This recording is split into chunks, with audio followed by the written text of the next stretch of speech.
Three, two, one. We are recording. Awesome. So, yeah, man. Of course, we were just talking for like 20 minutes.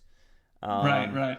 And let's like keep coming at some of those subjects in the back pocket. We hopefully revisit them. But Right. first, why don't you just introduce yourself and tell me where you're from, maybe a little bit about your upbringing. Doesn't have to be necessarily detailed.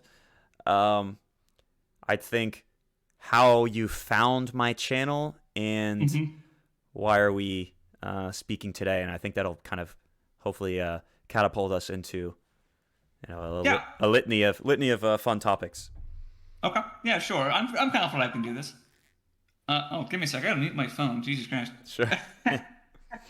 What a bad opener. But it's all right. Yeah, horrible first impression. Yeah, yeah, but yeah. So I got that fixed. But yeah, yeah. So I guess yeah, you can call me a W. W. Yeah, yeah. That tells you a little bit about my history right there. I spent some time in California till I was probably about since I was born to about 2.5. Then I moved to Texas until I was about 5, and then I moved back to California. Hmm. To state the obvious, I am a red, white, and blue American, which is very weird that we're on this topic here today. But yeah, yeah, we're here. Um, yeah, I don't know about me. I have a variety of hobbies. I'll say this, and if I shouldn't say things like this in the future, let me know. But I don't think this is controversial. But I have on one of my online profiles that says, "quote I have more hobbies than you have swimmers in your nutsack," and it's not wrong. It's true. Dude, you can say that. Yeah. Yeah. So yeah, that says a little bit about me right there. I think is I could listing all the things I do would take more time than I feel comfortable doing, but a lot of it is behind the keyboard. Let's say that much. That would save a lot of time. That's fine. Okay, so just from what you've told me, in like our previous conversation, you're, do you say fluent when you're speaking, when you're talking about computer languages, or you're proficient, I should say, right? Yeah, yeah. I think proficient is the only grade they give. Fluent, I don't know what fluent would even look like. I think fluent is only, referring to spoken languages, and that's something we talk about too. I would actually like to talk about that. How you're proficient in, a couple or just one Let's see. I've worked with computer languages. Python, Java, JavaScript, CSS, HTML, Unreal Script, GMS, which is another Java-based language, a little C++, and I know I'm forgetting one here. Oh, LUA. That's the other one. LUA. I never heard of that. Wait, so you said Yeah. So Unreal Script, like the Unreal game engine? yeah, they actually deprecated. Well, actually, they sort of uninstalled Unreal Script as a feature. I think starting in Unreal Engine 4. Okay. So on the native level, the engine is always run on, I think, like some variant of C or C++, some shit like that. Okay. But what's interesting is that runs very fast when you're executing it on the computer. It is extremely efficient, it is extremely fast, but it's kind of clunky, and you got to be careful about how you handle everything. On top of that, for Unreal Engines 1 through 3, they built Unreal Script, which is essentially a language they built modeled after Java. And Java, in turn, is much more user friendly, and it's very dynamic and powerful in how they're able to use it like a scripting language. But it is so much slower. So as we've gone faster and faster operating gaming, like Unreal Script had to go the way of the dinosaurs. It had to be gone. Wait, so just a little sidebar, and feel free to spend like as little time on this as possible. But why? What would incentivize a company like Unreal to create their own proprietary language, be it, as you said, it's extremely similar to Java? Is there some sort of like price incentive there, or financial incentive? I don't think they paid anyone to do it. In fact, adding a real script was an unusual choice. I think they did it because it was more user friendly.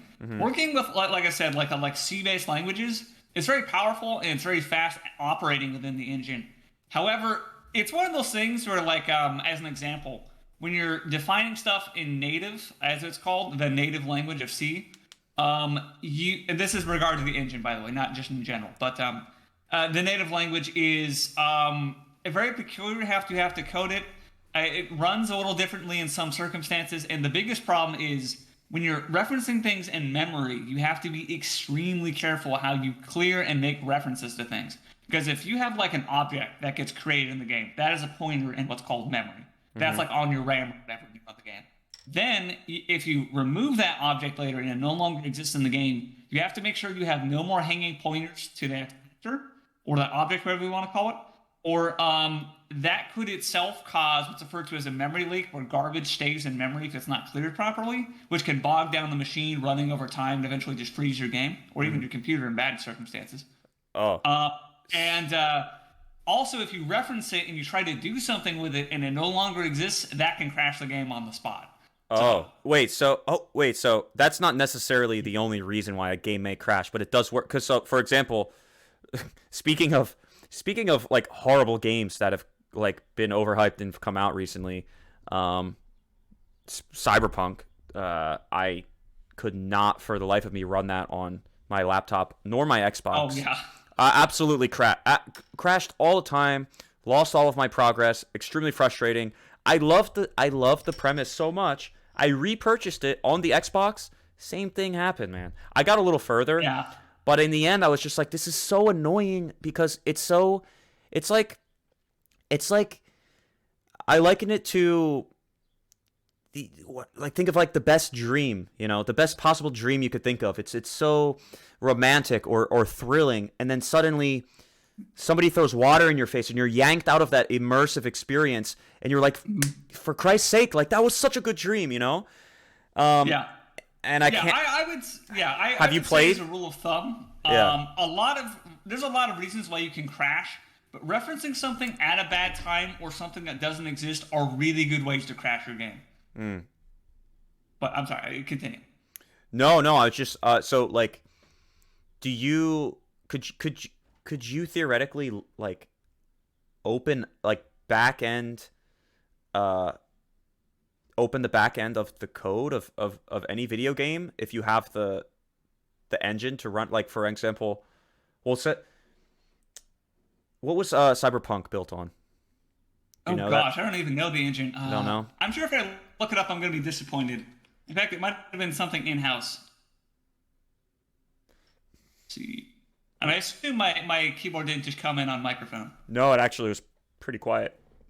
Good, good. Yeah. Oh, it runs on Red Engine 4. Wait, yeah, this is by CD Projekt Red. So they built their own engine for this. So that's going to be proprietary. Your odds of getting the tools to be able to take apart files like that are not likely. And even then, Okay. it's very likely that the files that the game runs on are compiled, finished files, and not the same thing as source files. And getting source files out of it requires you to develop or perhaps use a second set of tools that may already exist.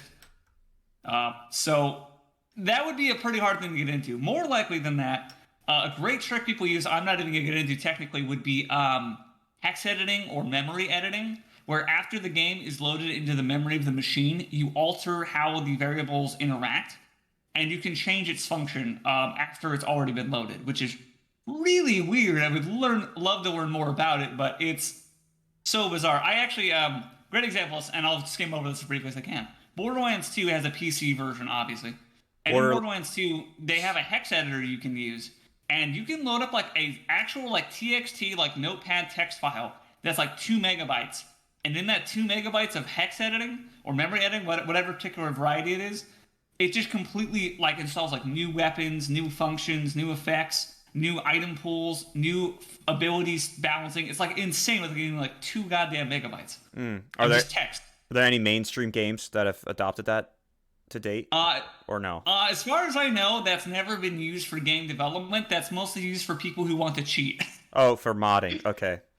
Yeah, modding and actually just straight up cheating shit into a game. Okay. That's where it gets most used. Okay. Time to change the game like a Skyrim mod. Yeah. From Kollega. You know this line? What's It's from the Zeitgeist when he rapped in English. That's right. Yeah. I took me a while to get used to that English rapping. His accent's a little thick. Dude, can you how well did you understand his the first time without the lyrics? How well did you understand his English rapping? I caught maybe 5 lines in all of it, and obviously one of them was they censor me in German, so I kill them in English or whatever it was. I tell them in English. Yeah. There you go. Exact. Okay. Thank you. Right. I really, dude, to this day, because that's like my most popular video, man. They always got like 27,000 views, and I get almost every day a comment. Oh, I can't believe it. Your language, you can't understand your own language, and blah blah blah. And like, I saw other American reactors. They totally got it first try, and I'm like, I guarantee you, man, they were looking at the lyrics. I guarantee you, because I wasn't Yeah. for that particular video. I wasn't, and it was like, it was just so and it's just such a harsh dialect. But Yeah, I anyway, think it depends how much you've experienced people with a German accent speaking English as well. But I exactly. got a friend from the UK who lives in like a small village, and boy, they got some really interesting pronunciation, even though they're speaking the same language we do. Oh yeah. I made that a point in one of the comments section. Um, Yeah, like for example, if they want to say Edinburgh, they'd be more like Edinburgh. Edinburgh, like bruh. Yeah, just bruh, yeah. Edinburgh. Like Yeah, yeah, yeah. yeah, exactly. Because like English itself takes on so many different dialects depending on like just in like the Northeast alone. Like I'm from the East Coast, and we have just like north of New York, it gets pretty wild, and you start sounding like Oh yeah. Canadian slash New York mixed, and then you go south, and then Florida, they sound a little rednecky, and Hit they're you with like, the cheat. yeah, they're like talking like this, and no, actually, that's more like Texas, but they're like, Yeah, it's a little more Texan. I recognize that. yeah, hey y'all, how are you doing today? Like, It's a howdy, y'all. yeah, You son of a bitch. exactly. So I wanna ask you, first, like, you are obviously you found my channel. You said a couple months ago. I noticed you commented, and I think we had some interaction, maybe. hmm Um, Yeah, you reply to comments, and you like things, and you give really good feedback to all your fans. You really appreciate your community, I think. I try my best. I do like to connect because the goal is to build a channel, as big as it can get, and someday I might not be able to do that, but for now, it's like it's cool because, you can learn so much, obviously, when you um can collectivize it, to just bring tons of people together. Um, Obviously, of course, that can be dangerous. We can talk about that later.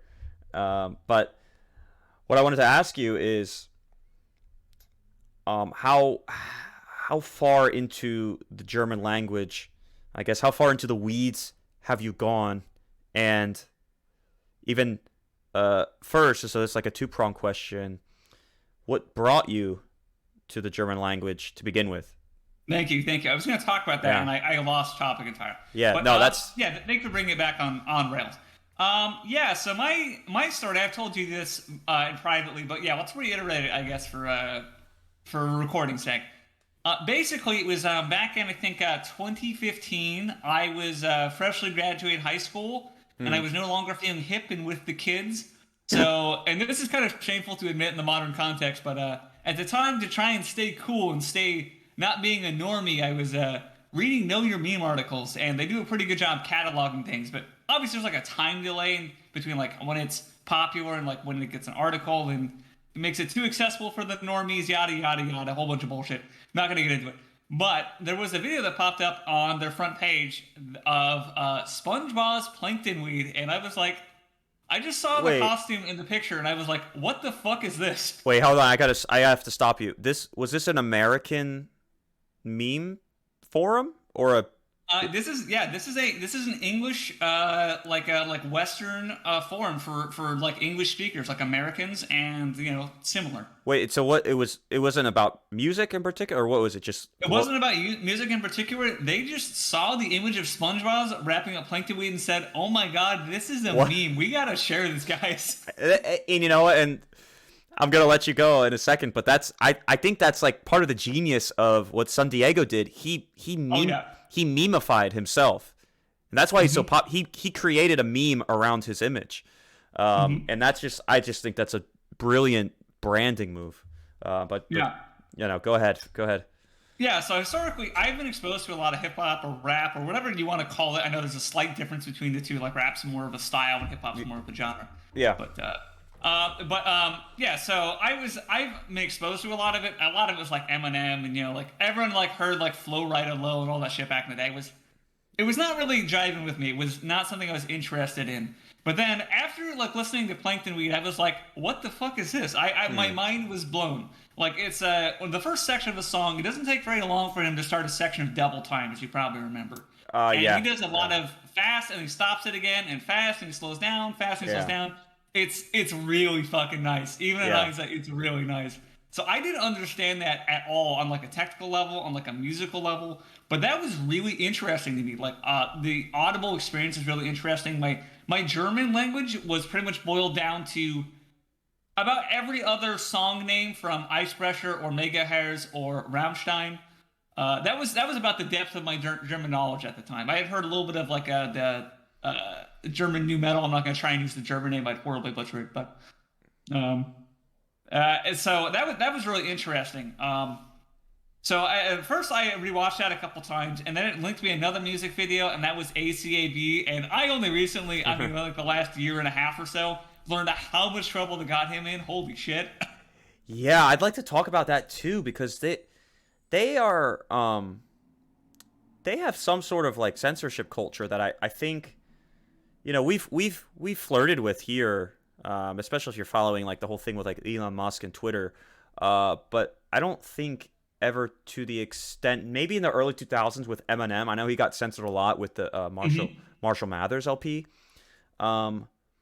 But because he had some like lines about Columbine, and like Bill Clinton getting his dick sucked, of course. Just classical, but like in a comedic way, like just exposing the truth in like the most absurd, hysterical way. And so, much like Eminem, that was kind of like what SpongeBob was doing.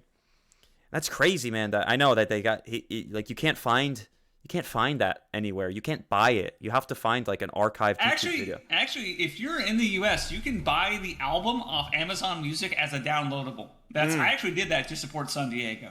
That's awesome. That's awesome. Yeah. That's so cool. Yeah. Unfortunately, if you look up Started from the Bottom Crab and Coke tape, that is interestingly, you cannot buy that if you live in America. Although you can, I think, like pay for like subscription service like the music to listen to the songs. In order to buy the album, you have to use the de.amazon link, and that requires a German or Swedish credit card to go through with the purchase. All right. So really? Yeah. So it's kind of like the opposite version because of censorship. Oh my goodness, I'm sorry.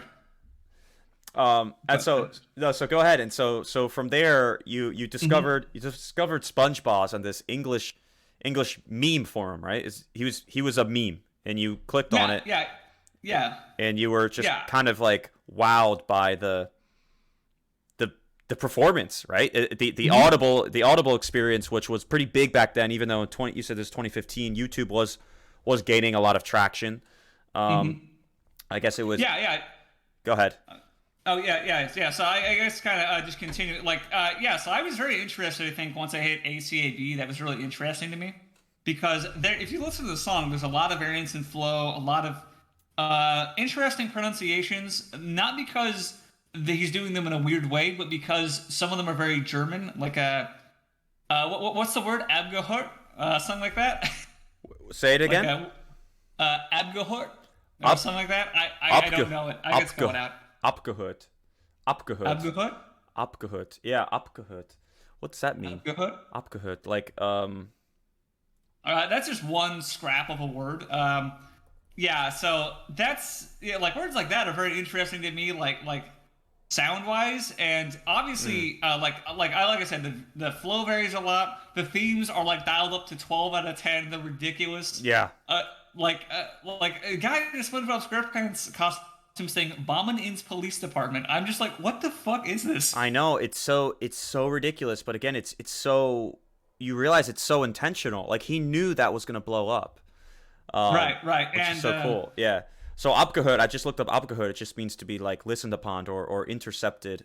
Basically like. Oh, that's right. Like bugged, like wiretapped. Yeah. In the past tense. Yeah, that makes sense. Yeah. So yeah, so yeah, running through all that, and of course you get to the double time in ACAB, the original. It's a masterpiece. It It's is beautiful executed, 16 and a half seconds of wonder. yeah, it's so good. Um, yeah, so I consider that musically to this day, I consider that legitimately a masterpiece. Yeah. And then from there, I was kind of popping off various music videos, and I found No Corporación con la Policía, things like that. And then one day, after running through like the greatest hits on things, I found, and this is what really I think locked me on that fucking course. It was started from the bottom, Apocalyptic Infinity music video, and it was 34 minutes of just ridiculous, just insane, like off the wall and crazy good rapping. Yeah. Like it's I can't even do it justice with words. It's really really nice. Yeah. And I think at that point I was interested in learning about as much about his work, as much as about the history, because there's some of the history he's gone over in that. And I found a lot about his battle rapping, and of course the infamous Geodis, which is also a masterpiece musically speaking. It's crazy what he's done. From there I've kind of branched off. I've heard a little bit about Kolega, of course. There's the BBM as well. You know, you got them Senza, Mavi, Yuri. Yeah. Damon, Johnny Dixon, all Yeah. BBM members at some point. Yeah, and So they're all great as well. yeah. I think out of all of them, I think Demon's probably the one I like the most, or Damon. I'm not sure which it is. Yeah. He has really nice flow, Yeah. and he's able to use his voice in very particular ways. I think are very good. Yeah, he kind of like instrumentalizes his voice in a sense, which at first I honestly found it a little cringe. But I took a step back, I guess. You know, I don't know, analytically speaking, like you know, if you're, let's say you're looking at a picture, and your like nose is pressed to the picture, you can't really see the image in all of its like clarity until you remove it a couple feet. And I don't know, I kind of just started to look and tried to appreciate the whole thing, whether it was a song or a verse. And yeah, I found his part in Legenden from, you know, SpongeBob's newest the Plankton tape. I found his part was the best one. Yeah, I thought he had the best part. I've seen you get flooded with recommendations for Never Ever, probably Vootstoppin, or however you say that, and other songs he's done. He also has a really nice part in Donald Trump's Vi. But obviously, to state the obvious, that's topic matter is not something I really like getting into. I don't use the T word in my house. Trump? It's a very divisive word. What, Trump? Yeah, I don't use that word. Yeah, well, he's a polarizing figure. It's fine. Yeah, that's all I want to say about that. But yeah, so I think of course, obviously, there's BBM is the Gang as its own song. That's pretty decent. Not a lot of SpongeBob's in that one, but he is in there. I was hoping to find more SpongeBob's in that song the first time I clicked on it. So I kind of had, like you said, like nose pressed against the picture. Right. It took me a couple re-listens, and I was like, you know what? This is actually pretty good. I'm starting to like this. I kind of started to appreciate it more. So, and the next part is how I found your channel, right? yeah, that's right. That's right. Yeah, so I was subscribed to the SpongeBob's YouTube channel. I was there within about, I think, 12 minutes late to seeing Rostov on Don Apocalyptic Endgame premiere. And oh my gosh, dude, I was there watching like the chat replay and just how fast messages were rolling in. Yeah. It blew up pretty hard on the double time, and then it blew up even harder when SpongeBob's came back. It was ridiculous. Right. Like it was just like this. It was like driving on a freeway going 65 and looking at the chat was going nuts. I didn't see the chat replay. I never saw that. I can imagine. Yeah, it's insane. Yeah. So yeah, and oh my gosh, that music video made me so happy and so hyped because I had learned a lot more by that time, I think. And of course I went looking around, and I had done this a couple times. I went looking around for reactions to Apocalyptic Infinity. Because when it came for that, like, was it like a 19-second double time at the peak of Apocalyptic Infinity? That absolutely blew my mind, like, to no end. I was like, I gotta see, there's gotta be people doing the meme again, spreading the music around and trying to get, like, American reactions to it. And I saw, like, James Bray and a bunch of other folks, and it was like, some of them had really bad equipment, some of them had better equipment, some of them old, some of them young, some of them American, some of them German, some of them, men, some of them women. I went through a bunch of reactions, and it was really cathartic, I guess, in a way, like seeing other people that I could almost relate to with these kind of reactions because Yeah. no one else had the interest I did. Yeah. But it was really cool, and I was like, cool. So I went out and I did the same thing again with Rushed Up Undone. And I didn't get a lot of takes. I think I did see James Bray again and a couple other people. I tried to process. I think it was Jay Jiggy's one. Hmm. I think he did one as a reaction as well. But I think the one I think I resonated the most with was yours, and you had both a short version and a long version, which is good. Because the first time with the long version, I kind of fell flat, but then I watched a short version. I was like, oh, this is really interesting. So I went back and I successfully watched the long version. I really enjoy that. Oh, interesting. Yeah, so after that, I started getting recommendations as YouTube does. They're like, Right. "Oh, you're interested in this guy doing reactions to German content. Here's another one. Here's another one." And Yeah. I was kind of in and out for a while. I found ones that were very BBM centric, of course. That was my bias, Right. and I liked those. And I was like, subscribed. And then later, I was clearing out my subscriptions. I unsubscribed. And then you started covering. I think it was Aligator, not Yeah. Faven. Yeah. And that pulled me back in. That was really weird. Really. And I love See, that. you know what? You know what? Actually, when I went deep into Alligator, which I don't regret it, I think he is one of the best artists out of Germany. Of course, he strays away from the hip hop genre, but I lost a lot of subscribers doing that, honestly, and that kind of hurt me a little bit. Not like it disappointed me. I wouldn't say like I got all like I was like oh like crying about it, but I was really disappointed. Because I think I found a lot of my success through a lot of the SpongeBob's and Kollega reactions. And there was like, I posted like, it was like a stretch. I posted like a couple of videos and I lost like 11 subscribers in a day, man. And that kind of did hurt. So it's interesting that pulled you in. That's so actually I'm really curious to see like why did that get you? Why Alligator? Yeah, I think at that point I was kind of like, wow, this is really weird. He kind of like this isn't what I would have expected. So I went back and I did some more peeking around on videos, and I found some other ones I liked. I was like, okay, this is cool. And I guess I'll subscribe. Maybe we'll cover like some more stuff. And then we got more Sunday content coming out soon. Yada yada yada. At this point, I'm actually sitting down and I'm watching everything you're publishing because it's always pretty interesting to get your reaction. And you kind of anglicize it for me. You kind of give me a halfway point between a German reaction and an American reaction, so I can kind of understand a bit of both. Interesting. Yeah, so it's been a really good learning experience. And at this point, I really do enjoy a lot of the stuff you cover. So as I've gotten like more and more pulled into things, I'm really glad that you've noticed I'm American and you're really happy to like sit down and talk about like common interests because it's cool. I don't get talked with anyone about this stuff. No, But the dude. closest I get was I got one of my friends hooked on plankton weed tape, and I got one of my friends. I do reactions. I get his reactions to certain usually SpongeBob, but sometimes other stuff, music videos. No, man, I'm more like I told you, I'm more than happy to talk to you because, until connecting with you, I don't.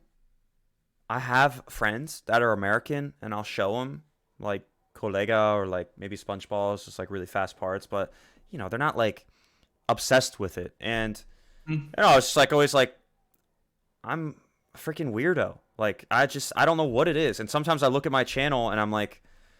I have this like imposter syndrome, and I'm like, what are you doing? I'm just like, you're so freaking weird, man. Like, and I almost like look at myself with like not disgust, but like I'm like, what the hell? So I was just connecting with you, and also realizing that you're not psychotic or like Yeah. completely out of your mind.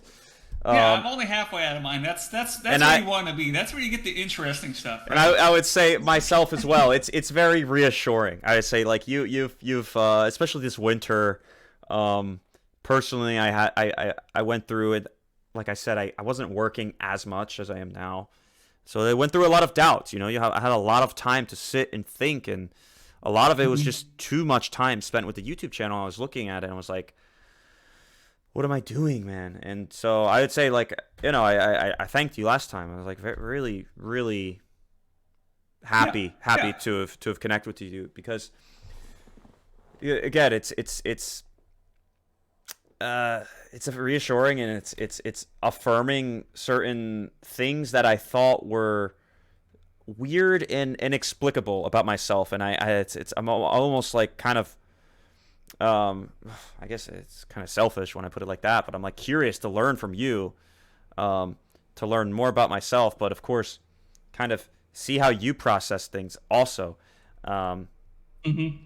and Yeah, I kind of have to say, yeah, no, it's been really weird that American hip hop failed to make any impact on me, but especially like Sonny and Kolega, I think those guys have really solid work. That's what kind of pulled me into the genre. I think they are more interesting rappers than are many Americans, which is kind of sad to say. uh, yeah, and I think I do want to get there. I want to move on to that. Maybe after first, of course. I think Of it's course. I think it's funny that you got into German rap thanks to San Diego or SpongeBob, and Hmm. oppositely, um, I got into German rap because of Kollega, and certainly we both were extremely oblivious to the content and the lyrics, but maybe we could just like sit with this for a while and like kind of figure out like what is that? Is it again like is that a personality trait? Is it something innate to Americans that we think it's interesting to hear a foreign language, but be audibly like so dynamic and aggressive, like noticeably aggressive, even though you can't understand what they're saying. Hmm. Because after all, it's like after hearing Kollega, I was like, I have to know what he's saying. That's so cool. Like this guy is Yeah. so cool. His sounds are awesome. His voice is cool. His flow is amazing. How can he rap so fast? And I have my German friend too in like my ear saying like, you have no idea like how complicated like his like word plays are, and his like Mm. his metaphors. And so kind of what's going on Yeah. there. Maybe if you could maybe try to Yeah. like explain that, because I never really understand it. It's like and again, that's kind of where the imposter syndrome comes in, because I'm like, I'm just like fucking like I don't know, man. I think about it and like, am I so contrarian to the point where it's like actually like cringeworthy, or is there something else? My thoughts on this. I'm sorry, I can't let you go too long about my guy, No, no, but no. Go ahead. I never be afraid to think differently. I think that's a really good way to put that.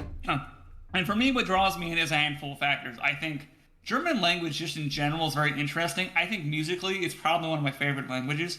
It has such a really nice character to it. Hmm. I think German rap has a different styling than American rap to a degree.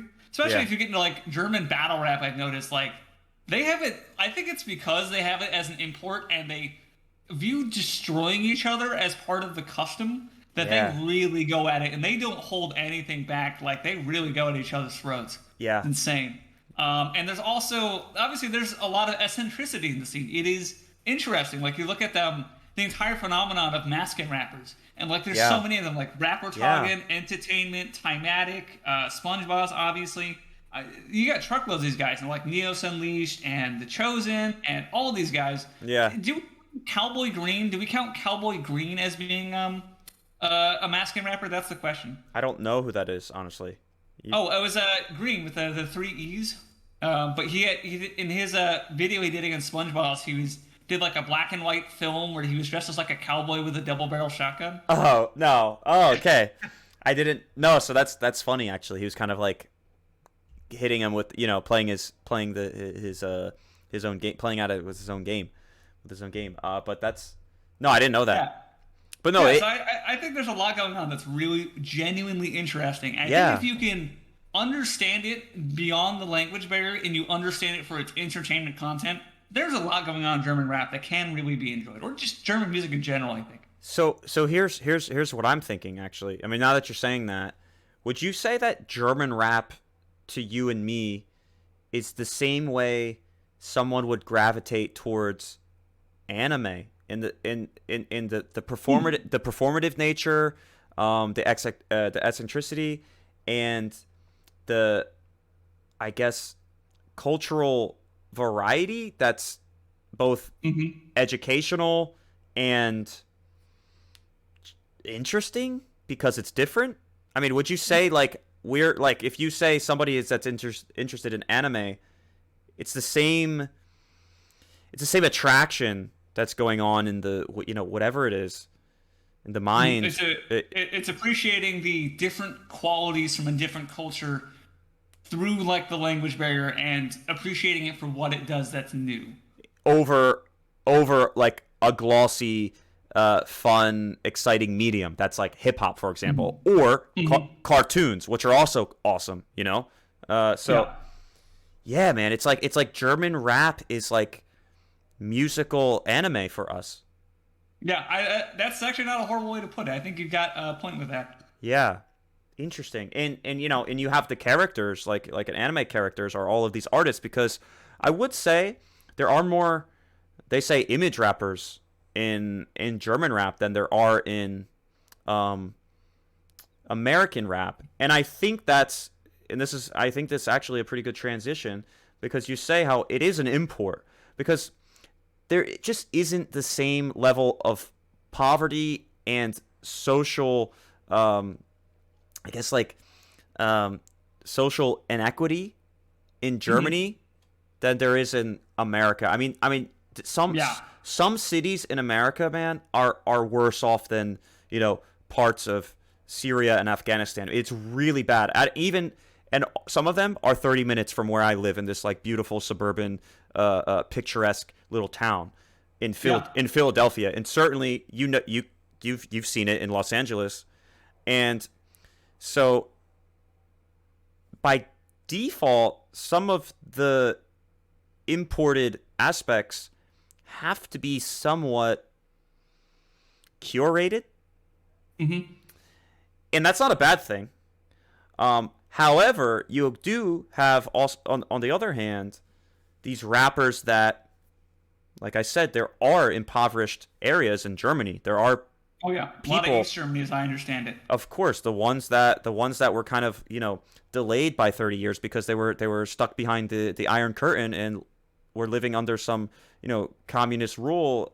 They were technologically lagging, culturally lagging, educationally deprived, and so that like the Ruhrpott, like this eastern, southeastern, mostly eastern area of Germany where you got guys like Bushido and Asha and Zito and all of the really, I would say, authentic street rappers come out of that side of Germany, Yeah, I've noticed that.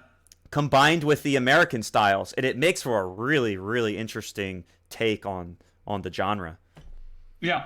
Yeah. No, I think there's a lot of interesting factors going on. Yeah, so Like many. another thing, for instance, is to say the obvious. In Germany, there is after the Second World War, there was a big cultural movement to try and reassess what had happened and reassess the damage that had been done to the country. I think culturally and politically, and there was a lot of hard thinking and soul searching that went on after that. I think.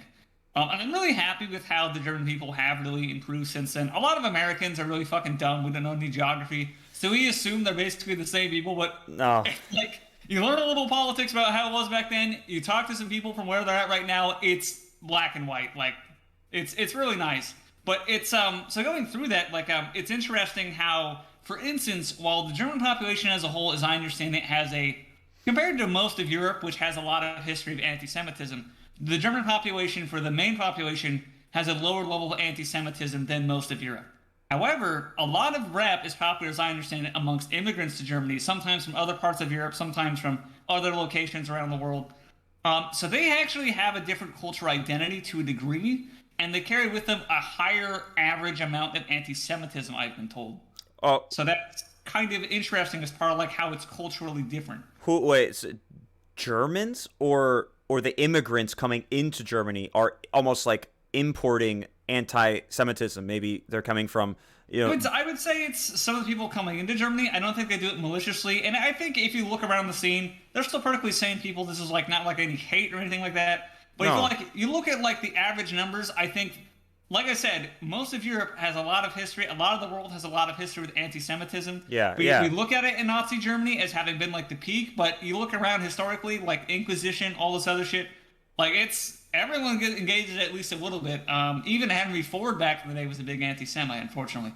Was But I he? think the German people did a good job parking that. But now, I've noticed that in the rap scene in Germany, you face a large amount of adversity, supposedly, if you are of Jewish origin, because a lot of people interested in rap may come from different countries with different cultures, with different attitudes toward Jewish people.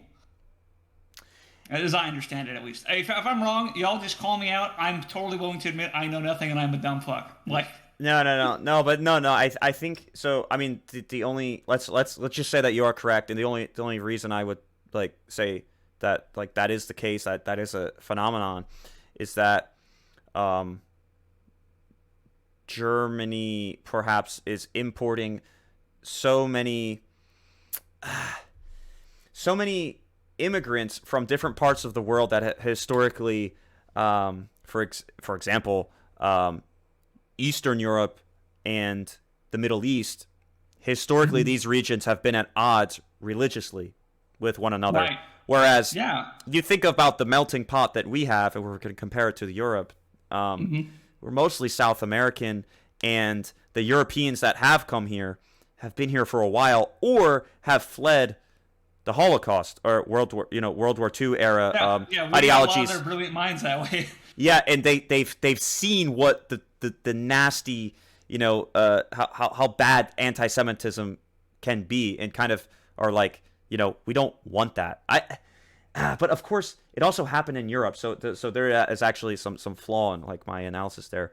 Yeah, yeah. Like I said, most immigrants to Germany, not like the United States, actually come from other parts of Europe. So it's kind of, as I understand it, just a thing with just like people in general. Like I said, other parts of Europe even are on average more anti-Semitic. I've talked to some friends in the UK. I can say that from what I've heard in the UK, different attitude than what's in Germany. Most people I know there, pretty good people. Not anything to say about them. But if you run the numbers, they stack up a little weird. That's all I'm saying.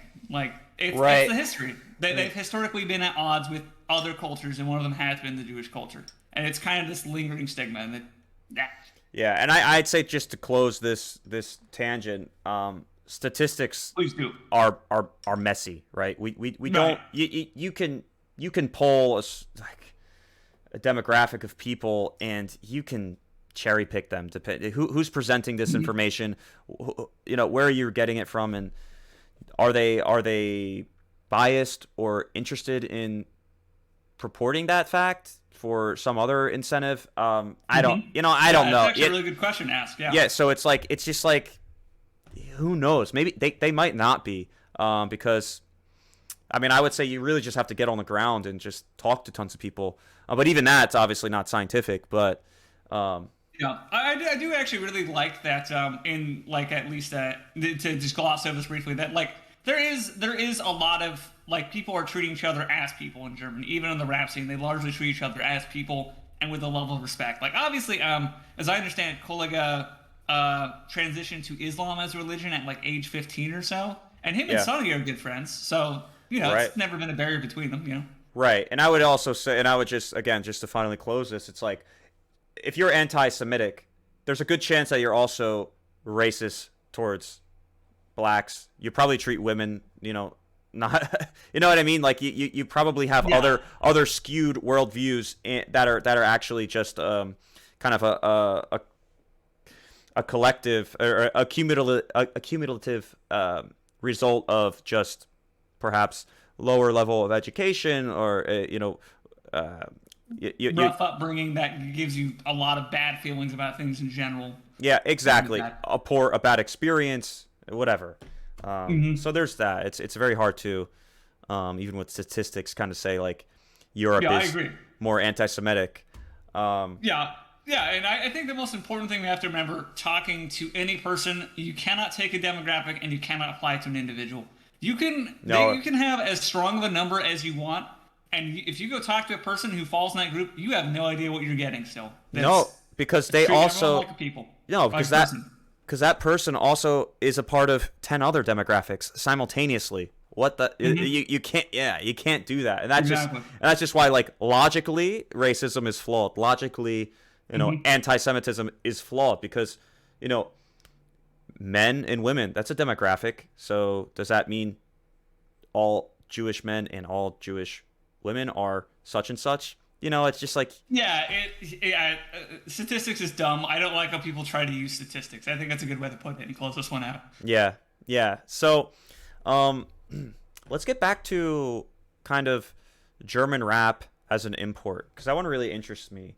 Um, Hmm. you were touching on the fact that Germany, of course, going through two major world wars, um, financial reparations, and in great necessity of a cultural makeover, if you will. Hmm. Um, and of course, they were succumbed to some Russian Russian governance, Hmm. but that was split.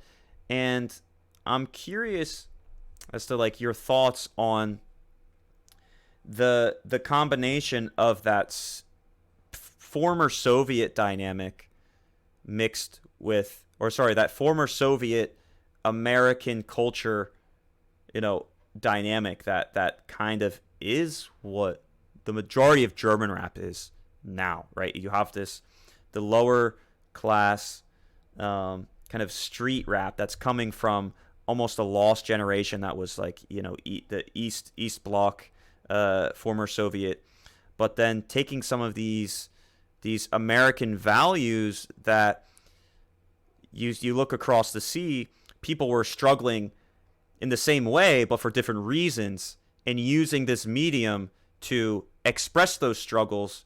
And the lucky ones kind of climbed out. And so that's actually two things. You have, what does hip hop do as a therapy or a meditation on current struggles, whether it's cultural or financial or even political, which I honestly think some of the best rap songs all fall along some of those lines, Hmm. and Yeah, maybe, it's art ultimately. yeah, Art exactly. is by nature. It is a lot of things. And maybe you can kind of take some of that and pick up the pieces and maybe run with that a little bit. Oh gosh. Well, I guess so recap it one more time for me, real quick, to make sure I have this right before I go off on a tangent. Yeah, no. Sorry, I don't talk to people that much nowadays. It's certainly not at this under this. I guess we're really going deep here, Hmm. But I'm saying you have former Soviet Soviet run cities that Hmm. resulted in really a loss of identity, a loss of individualism, and ultimately led to regression in technology and education. Hmm. Yeah, Which yeah. No, yeah. So, and the ultimate question is, you have the same thing going on in America. However, at the most fundamental level, human suffering is being communicated through the same medium, but across two vastly different surfaces. Of course, under different circumstances, but fundamentally kind of the same thing. The underdog, not a lot of money, not a lot of hope. Very very bleak circumstances, and using like this medium that is an American import. So it's almost like, are they looking? Were the Germans at one point saying like, we're shit out of luck, like there are no jobs, this city was poorly run because whatever, it was under communist rule. But look at what the Americans are doing over there. They're also poorly run in some areas of Brooklyn and New York, and mhm. but they're using this thing like this hip hop. Like, why don't we try that? And so, Yeah.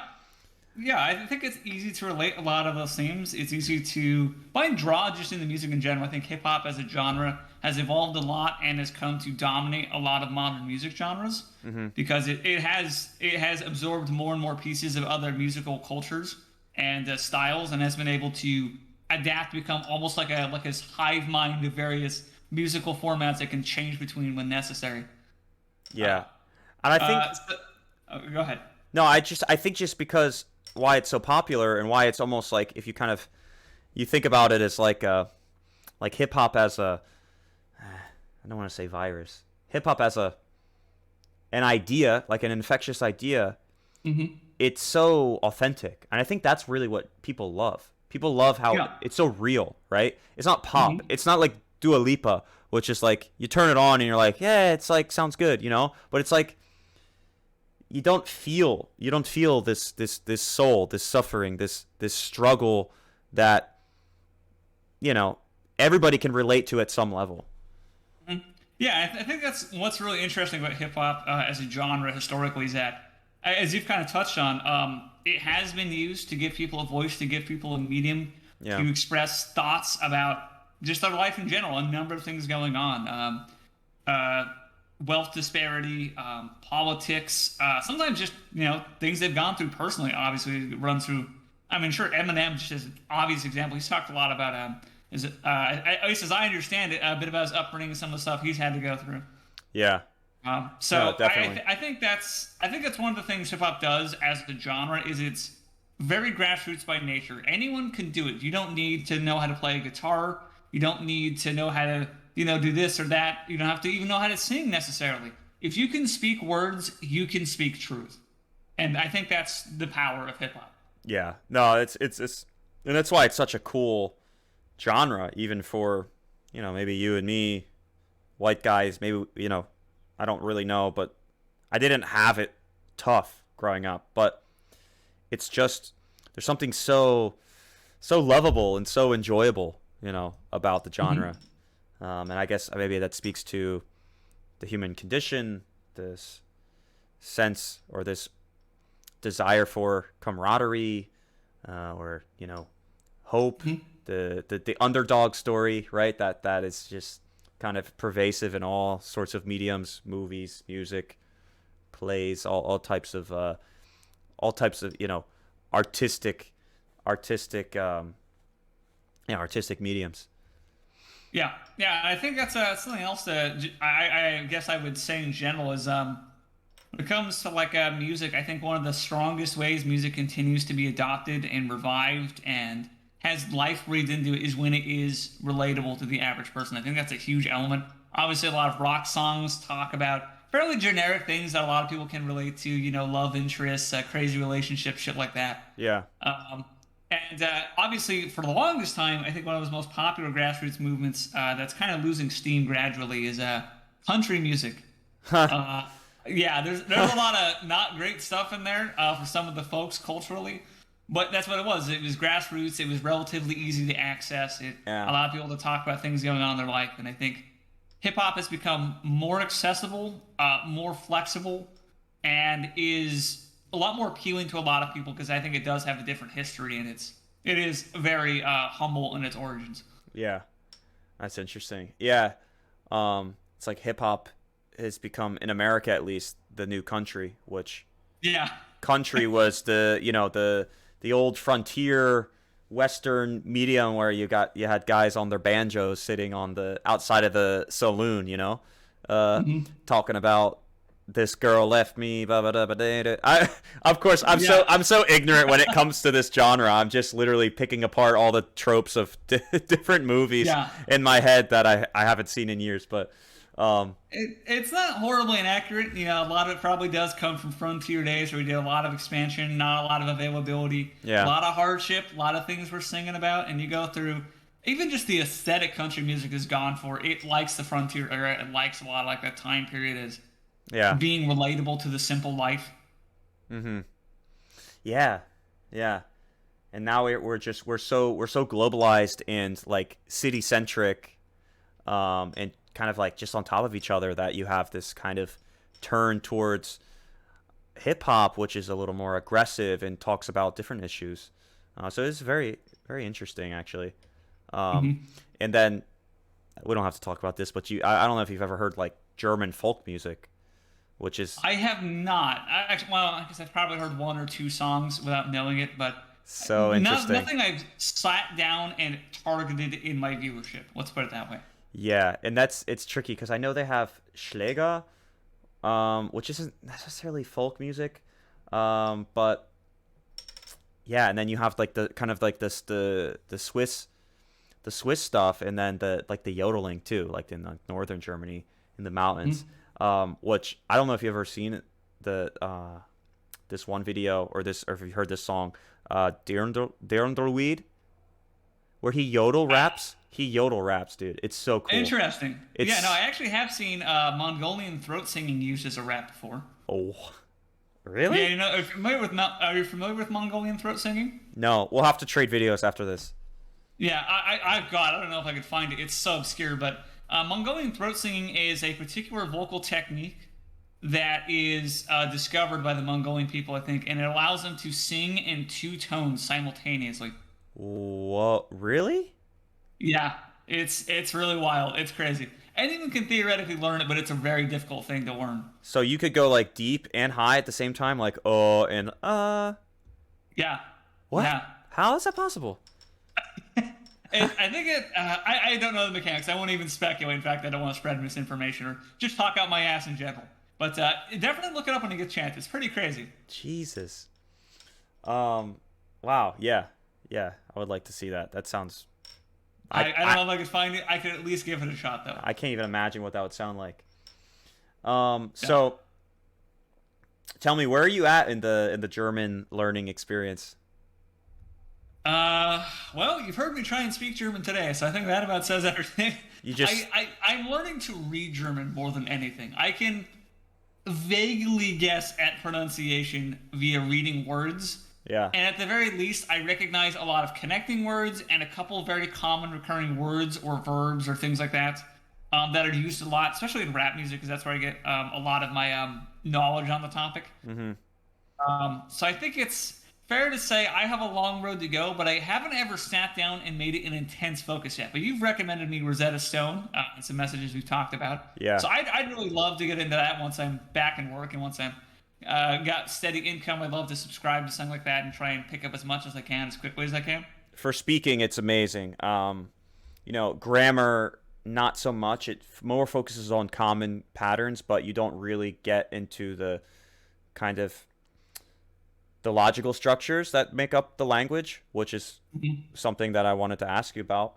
But I guess if you haven't really gotten into it, it's kind of a mute point. But from what I've heard, or at least in my experience, I've seen it. But I haven't really talked to somebody who is so into computer programming and coding language that's also trying to learn German.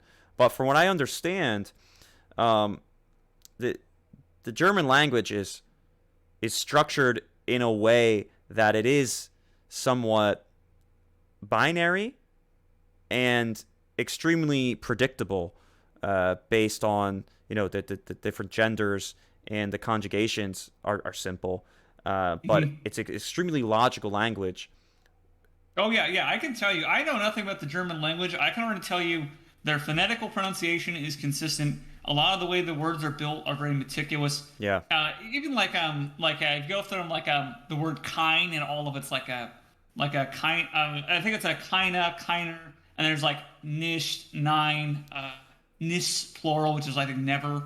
Yeah. Like a lot of it is it's a very orderly way they set things up, and I really enjoy that. But yeah, you're right. The grammar structure is that's something that tends to throw off a lot of outsiders. It's at least if you're an English speaker, it's a very foreign grammar structure. But I've actually compared bits and pieces, and it actually, funny enough, if you go through like Shakespearean English, where like their structure was different as well, there is similarities now and again between the way the Germans might say something and the way you might write something or say something in Shakespearean English. And that's probably not a coincidence, because at that time I think we had a lot more Germanic root to English.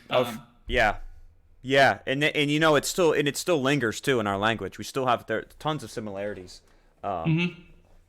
both grammatically and phonetically, which I always found these shortcuts. I always try to find these shortcuts, like focus on learning the things that are most similar to English, build your core from there, and then branch out, and then start learning the ones that are, just absolutely alien to what you do know. But there's about 1,000 words in German that are eerily similar, if not the same, to English. Yeah, I think what is it? I think the German language is the third most phonetically similar language to English in the world or something like that. I think Dutch is ahead of it, and then I think Fiends is in front of that. Say that again. Uh, Fiends. it's very obscure, I believe, West German. Like it's on like the fringes of Austria or something like that. I think I could be totally wrong, talk out my ass again. But it's this it's Fiends. I think is how it's spelled, and it's this very obscure, very seldom spoken language in like very like rim parts. I think like Germany, maybe Austria, but I'm pretty sure mostly just Germany. Now that I'm thinking about it. It's Fiends is actually considered so close to English. Some people dispute if it's even necessarily a different language. What? A similar discussion goes on with Scots. If you ever read Scots as a language, that's considered a dialect of English by some people and considered its own language by other people. It's kind of gray area. Fiends is very very similar. It's basically a form of Dutch, though. I think. Yeah. So yeah. So I've noticed this with learning German, or going really deep into German. Almost like 50% of it translates to Dutch, and I always said Dutch. The Dutch language is like the Germans that decided to uproot themselves, but they left all of the they left all the intelligent people behind. just Yeah. like, and just like ik ben duidelijk, and they just sound like it's just like the same, pretty much the same words except phonetically less complicated and just sounds super goofy. Sounds super Yeah. goofy. Yeah. Yeah. No, I know a guy or two from the Netherlands. Yeah. I have a lot of international friends from. I've mentioned this to you, of course, but I have a lot of international friends from doing programming projects. I know people from almost every continent. I don't think I know anyone from Africa. That's the one I'm missing. Oh, Antarctica. If I ever find someone from Antarctica, that'll be a treat. Did they have people? Did they have They other have than? scientists in Antarctica, and that's it. There are no humans native there. Yeah, that was gonna be my caveat. Do they have people other than researchers? Yeah, but I know guys from Brazil. I know guys from Argentina. I know a guy from Canada. I know people from the U.S., of course. UK, Germany, Sweden, Saudi Arabia, Russia, Vietnam. I think I knew a guy from China briefly, but I don't hear from him too much anymore. He's been kind of offline a lot. Probably, probably in jail. Yeah, it's kind of crazy the kind of connections you can make up. Yeah. One more thing I wanna get on before I forget it. I was just gonna tell you this fun factoid earlier. One of the people who started OBS, I actually kind of know him. Okay. We just know him as Jim. He actually worked on one of the earlier versions of OBS as a programmer. He's actually part of one of the programming communities I'm in for like modding a game. He made some tools for the community back in the day and got some notoriety there. Now he just moved on and did other stuff, and I don't think he works on OBS anymore. But we still see him, and I can talk to the guy every once in a while if I really want to. But I've only talked with him once or twice. Oh, cool. That's Yeah, so crazy. OBS it's open source non-profit, right? They have an optional donation button or something, which I don't know. Do people donate there? I imagine people donate. I don't know if Jim gets any of the money. I don't think he does, but Jim's doing all right, so I don't think he has to worry about that either way. Gotcha. So yeah, man. Now let's go. Let's get back into German rap. I wanted to ask you, who do you think? And this will be interesting, from your point of view, just because you understand less German, but aesthetically and audibly, who would you say is a better rapper between San Diego and Kollega?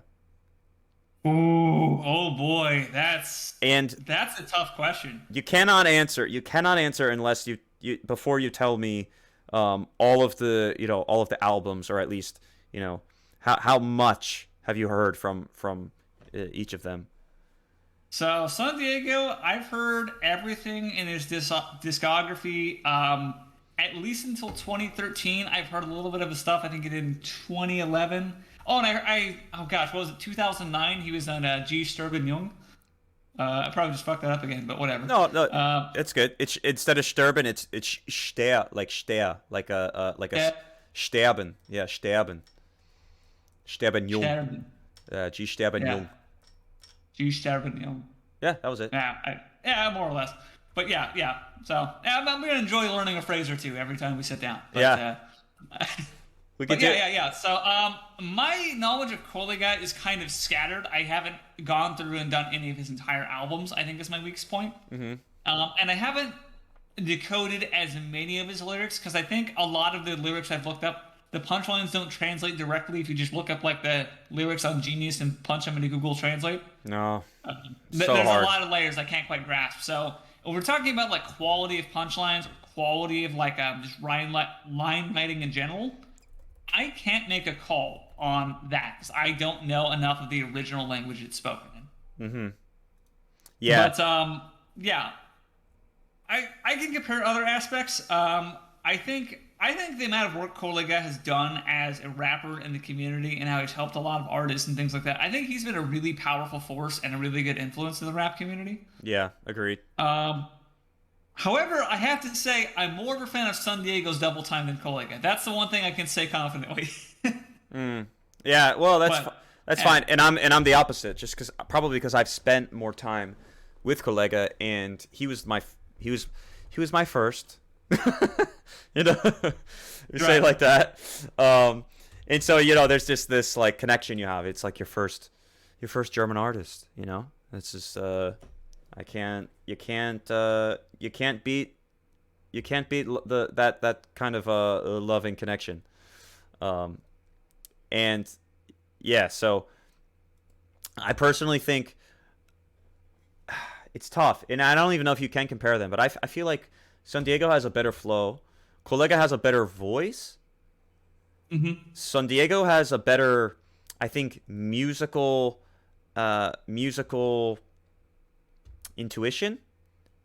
But Interesting. but Kollega, just his lines are next level, and it's taken me it's taken me so many years to appreciate it. And that's kind of the thing that I want to like just tell you, that it's such a rewarding hobby. I guess that's what it is. It's a hobby that Hmm. if we're interested, like if we go back to the anime comparison, we're interested in German rap and kind of appreciating the music.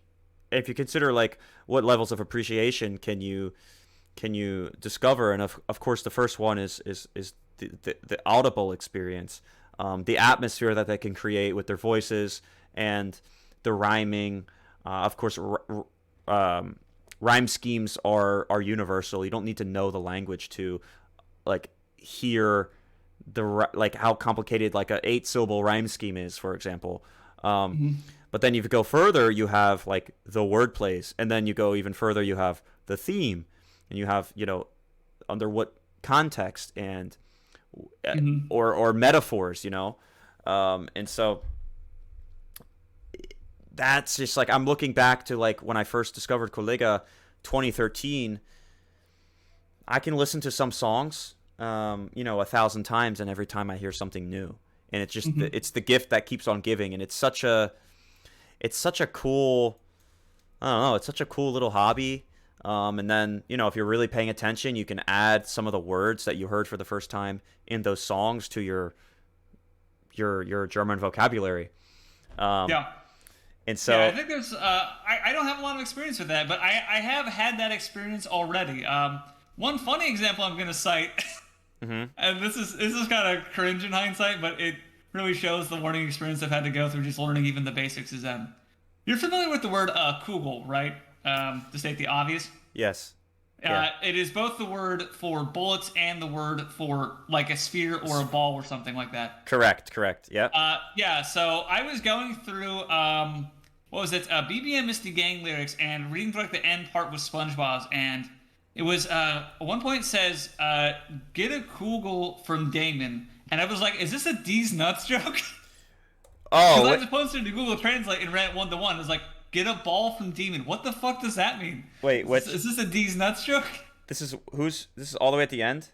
Yeah, yeah, all the way at the end. SpongeBob's this part, or San Diego, whatever we call him. Spongy, Sunny, same guy. Oh, okay. But so at that part, I realized, oh, they're probably saying get a bullet from Demon. Oh, Uh, yeah, yeah. I have it here. Yeah. Not a D's nuts joke. Yeah, very very different implication. No, and I don't. So I've actually I've never heard. Yeah, I've never heard Kugel referred to as balls, but they I do. don't think they say that. No, I think it's a different word they use. they say aya, like eggs. They say these eggs, Hmm. which we don't say it here. We don't say like these eggs, but in Spanish, my girlfriend's from Venezuela, and she says like huevos. If you say huevos are Yeah, eggs, are also yeah. balls, like mis, like you don't have, no tienes huevos, uh, you know, you'd say you don't have balls. But yeah, deine Jungs kassieren paar Kugeln von Damon. Like they receive a couple bullets from Damon, so he Yeah, not a D's nuts joke. All right, we got that one yeah. down, guys. Oh, dude, this could be fun. Do you have any other lines that you like Oh gosh. that sit have been like kind of stewing that haven't translated correctly? Because Oh those my gosh. those were I fun for tell you me. what, I can probably look some up for next time. I Yeah, don't know if I could always look them up on demand. I'd have to go through a couple songs, get some lines. yeah, But yeah, no, I know there's always lines that stick with me. Like obviously, like I said, my world is very Sunny centric. I've had to branch out in other pieces out of interest, and this has kind of been a gradual process, learning a piece here and there. But there's always lines that stick with me. Like I already cited "Bombing ins Police Department." That shocked me the first time I heard that because you can speak no German and you still know what that means. right. That's what I love. Yeah, that's what I love about certain words. It's bombing. It's just bombing, and then Yeah, ins obviously like you're bombing the police department, and then Polizei. What do they say? Polizei. Oh, they wouldn't say department. They say he said police department because he kind of does chunks it in English, I he think. puts. But Oh, that's right. He does put English in there. Right. yeah, I think he's kind of smart. I think he knows if he puts enough English out there, the Germans will still understand it. It gives him more wordplay to possibly work with in edge cases. Yeah. And it also makes it a little easier for Americans to access, Yeah. Yeah. As you Yeah. said in Apocalyptic Endgame, Americans say Sonny is the Eminem of Germany. So Yep. apparently he's had some experience. Yeah. Exactly. Yeah. I'm just looking at like some of the Collega lines. I'm trying to find some like crazy word plays. Um, oh, let's go here. Here's a good one. Yopige zwei drive by. That's just one song. And I know Oh, I that's just right. streamed that, and I know there were so many word plays in there, and I tried to explain some of them because you were there. But I don't think I hit on all of them just because like the pacing for like a reaction. I don't like to. I used to do this, but I try not to linger too much, because I know like uh, not that I've mastered um, engagement because clearly I think I would be much bigger. And that's something I'm working on. And maybe we could talk about that later, like just like kind of channel development. It is also another hobby in its own, and it's kind of interesting. But the lyrics, man, for the Yot Be Gay songs are so cool. They're just all about the wordplays. So let me just switch my screen here to yep, there it is. So I'm gonna pull this up and try to share it. Actually, let me share my screen with you. Sure, sure. Let's see what we can do. Yeah, hope I'm just Oh, boy. starting to lag a bit. I get my own personal performance. Okay, you tell me what you see. Currently, I'm seeing black. Is your application in full screen mode by chance? Yes, it is. Try not going full screen. Okay. Uh, okay. Hmm. What about now? And you're tabbed into the application as well. What's that? And you're tabbed into the application as well. Sorry, that's like programmer speak. Yeah, I don't know what that means. Sorry. Like you're actively clicking on and you have engaged the window, right? Discord or the yeah, I'm yeah, Yeah. So yeah, so I guess it's just flubbing it. Yeah, it's not working. I don't know why. Might just be maybe like processing power or bandwidth even. But yeah. by the way, tabbing in is a reference to the art of alt tabbing, which is where you hit alt tab and you just change windows. So if you're tabbed into something, you've engaged with that window. Okay. Fun factoid. But yeah, no, it's not playing on my end. God damn it. Run some lines by me in real time. All right, so here's the best one. This is like the best line of the whole song. It's the very first part. It's from Kollega. He's like, Der Zuschauer ist im Haus Mois. Es ist wie der Name von Verstorbene. Du siehst den Übermenschen aufkreuzen. So, der Zuschauer ist im Haus Mois. Mois is just like a little, it's like a little ad lib he's developed. It's a little catchphrase. It just means like kid or like bro. It's just something he says to address like a lesser being, I guess you could say, because that's kind of his like his alpha persona, right? He always addresses you kind of like in a condescending, arrogant way. He says the Sushos and House Mois, like the psychos here. Basically, he's like unpredictable and dangerous. Es ist wie der Namen, es ist wie der Name von Verstorbenen. So I'll go read you the literal. I'll read you the literal translation. It's just like the name of the dead. Du siehst den Übermenschen aufkreuzen. You see the Übermensch is like upper, like higher being, right? You know, this is Hitler used this, you know, the Übermenschen, die Deutsche Welt, die Übermenschen. Yeah, I think that's what is that, a Nietzsche concept or something like that? They exactly, like there are levels to existence or speciology, maybe.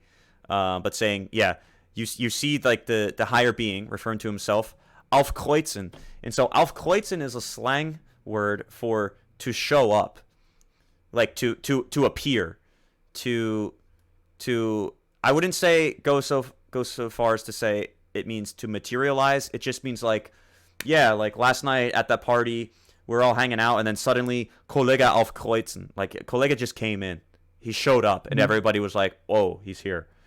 And so aufkreuzen is one word, okay? And here's of course the delivery of a punchline. You know, usually the last word here kind of tells you that there's a second meaning. And so aufkreuzen, the all in one word, means to show up in slang. But when you say auf space kreuzen, means on crosses. Oh, interesting. So, yeah, right. Because that's the thing I've noticed about a lot of German words is they tend to just slap two words together, right? And it kind of changes the meaning, or in some cases means something entirely new. And it allows, because they have so many compound words, it allows for such variety in wordplays. In a way, I think, you know, we do have it here because we do have like kind of these Redewendungen or like the, you know, idioms, or not idioms, the freaking, what do they call it? Like, what's this for? The thing like a ballpark estimate. What do you call that again? Gosh, Euphemism. A euphemism. Yeah, euphemisms. So they have so many euphemisms, as do we, but their compound words are more frequent. So I think they can get away with way more Doppeldeutigkeit or double meanings. So he says, es ist wie der Name von Verstorbenen, like it's like the name from the dead. Du siehst den Übermenschen aufkreuzen. And so first you have to split up aufkreuzen, aufkreuzen. Now it's just like, okay, above like on crosses. And then when you split up Übermenschen, you take the higher being, and now it becomes Über space, which means Über means above, and then Menschen means above people. So you say it's like the name of the dead you see above the people on the cross. Oh wow! Ooh wow! That's slick. But the literal translation says like you see the Übermensch, like the alpha, the ultimate like godly figure show up, right? Mm-hmm. So it's just wie der Name. Yeah, it's just like the names of the dead. You see the Übermensch show up, or you see den Übermenschen aufkreuzen. It's so cool. Yeah, man. That's really cool. Yeah, I'm glad you showed me that. Yeah, it's really, really cool. Is there anything else like you wanted to get like talk about? I feel like there are some other, there are other things that we could talk about. Maybe for next time if you wanted to. Yeah. Because I do want to try to see if I can teach you German using only German rap. That'd be cool. That'd be cool. That'd be quite the feat. Yeah. So next time. So if this is something like a podcast. What is something that I've seen commonly done on podcasts is they talk about usually like what are current events, what's new, what's happened recently. It's like, so they don't always have to, always just try and go max originality every single conversation. Right. Obviously, you want to have your own conversation style. That's where the flavor comes in. Yeah. But also having like reactions to what's going on. So maybe if there's like any new songs that come out or any news you hear about that's interesting, yeah, we could go into that as well. I think that would be a great topic for next time. Yeah. No, Just try for and sure. do like a routine check-in. No, you're right. You're right. You're right. Yeah, a lot of podcasts they kind of they're like cultural time capsules, I guess you could say. You know what I mean? Kind of like encapsulate like the zeitgeist. So certainly, yeah, we can move in that direction, whether it be American, German, or whatever cultural phenomenon that are currently connecting Germany and America, which I don't know if there are any. Of course, hip hop, like we touched on today, but that's definitely something to think about. Yeah. Like I said, and I want to say this for the record. I'm sorry my German isn't the best, and I'm sorry I haven't done the most diligent job learning German in the what has it been, like 7 years I've had an interest in it technically. Oh, dude. But I have a lot of hobbies. Like I said, I keep myself. I actually have to have. I built my own schedule keeping application that I use to manage which hobbies I'm doing which day because I have to rotate them and break everything up throughout my week. Can I use it? It's for PC only. So if you're not spending a lot of time at your PC, you might not get much use out of it, unfortunately. But if you think you're gonna find a use for it, I can always send it over. Yeah, definitely send it to me. No, I mean I am on my laptop quite a bit. Oh, really? Yeah, with like editing and making videos and stuff. Really? Okay. So Shit. I'm just not as proficient as someone like yourself who has gone much deeper into like programming and coding. I've always been, I'm the massive geek type. So let's see the nature of Discord. Let's see, we can but show chats. you can do that afterwards. Boink. Is there anything? Oh, you sent it already? That was quick. Yeah, it's a very small application. It's like 3 megabytes. Oh, good work. It's pretty ragtag. I actually built it in Game Maker Studio. Okay. Because video games is what I know how to program the most. So I just said, what is a game but an interactive application on a computer? Yeah. I built it to run really optimized for long periods of time and try and run pretty clean. I have no feedback from anyone else who's ever tried to run the program. I'm confident it will work well. If it will work well enough, however, is a different metric. Well, I'll let you know if it crashes my PC.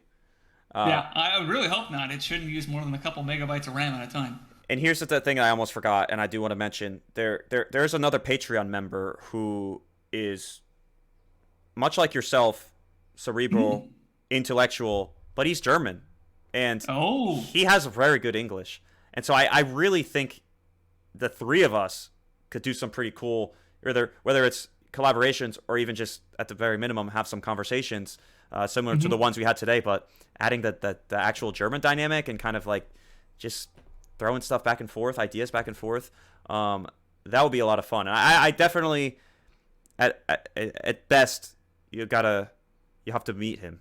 All right, at least you have to meet him at whether it's over Discord or whatever. And I would like to be there for that. And so I think that could be something we could do for next time. How's that sound? Yes, that sounds good. No, Yeah. I always love having international friends. I almost have them as a bragging right at this point because I get to say to my employers, I've worked with people across the globe. The trophy friends. Yeah, well, although, what to be said, they're also very useful to have a lot of contacts now. There's always favors I can call in or second opinions I can get. Yeah. Sometimes that difference in perspective is really helpful if you're trying to troubleshoot something. Oh yeah, cultural bias is real, and that's why we got to get a German in here so we don't talk our ways into a cave. Yeah. But yeah, man. On that note, thanks for sitting down, connecting again. I'm super stoked that you reached out. I think we do a lot of cool things in the future. Yeah. No. Anytime you want to sit down, we'll sit down. Now, my schedule may get complicated. I may be getting back into work here pretty soon, and that's going to be a 9 to 5, probably 40-hour work week. So I'm probably only going to be free after 5 in California time, which is oof. And hell, that might even be 6 considering if I have to do commute versus telework. But then also on top of that, it's probably going to be weekend only availability. So No problem. that Nope. might be a wrench in things. No. It's okay. Currently, my schedule is absurd. It's like upwards of 60 hours. But Yeah, no, I'm sorry. that'll no, it's fine. It's all. I mean, I'm getting paid for it, and it's temporary. Famous last words, right? Oh, it's temporary. But this summer it'll dial back, and I'll have weekends free, and I think that's when our hopefully the magic will happen. Cool. Yeah, no, it's yeah, and I've known a friend who's actually worked 70 hours a week at an auto shop before. I don't know how he can physically stand like the amount of labor, but he's done it. You gotta enjoy it or be extremely convinced that there's gonna be a massive payoff, right? I mean, Right. that's the only way. And I in my case, I really do enjoy it. I'm teaching tennis. There's a Yeah. physical cost because I'm not sitting. I'm physically running, standing, talking, instructing in the heat. It's exhausting, but it's fun, man. It's so much fun. Yeah. I get to make I think it's good people. to have an active lifestyle. Yeah. No. It's very good. I wouldn't trade it, but it's demanding. You know, I'm technically in the service business. I'm catering to people after work. They want to come play, kids. That's the drawback. But anyway, yeah, man. I'll be in touch. We'll talk a little bit over Discord, and then let's try to do this again soon. I gotta go get some food with the missus, and looks like you still got a decent chunk of your afternoon left. I wish. Yeah, no, I'll probably do some recording in costume for some other stuff. I'll send you those pictures over as well. You can use as an aid for this. So. Oh yeah. Please do that, and feel free to send me any whatever you do some recordings if you need an opinion, or you want to know. Yeah. Why not? Yeah, that could always be fun. But yeah. Oh, and I hope you get good use of that schedule manager. It has done me so much good. You have no idea. I really want to check that out because I have a tennis life, I have a YouTube life, I have a social life, and then I have, and I guess finances if you can count that, like investing. Oh yeah, no, that's So definitely. so yeah, that would be. I'm really scheduling apps are like awesome. I love to experiment with different ones. So definitely Yeah. appreciate that, and I'll let you know how that goes. All But right. thanks a lot, man.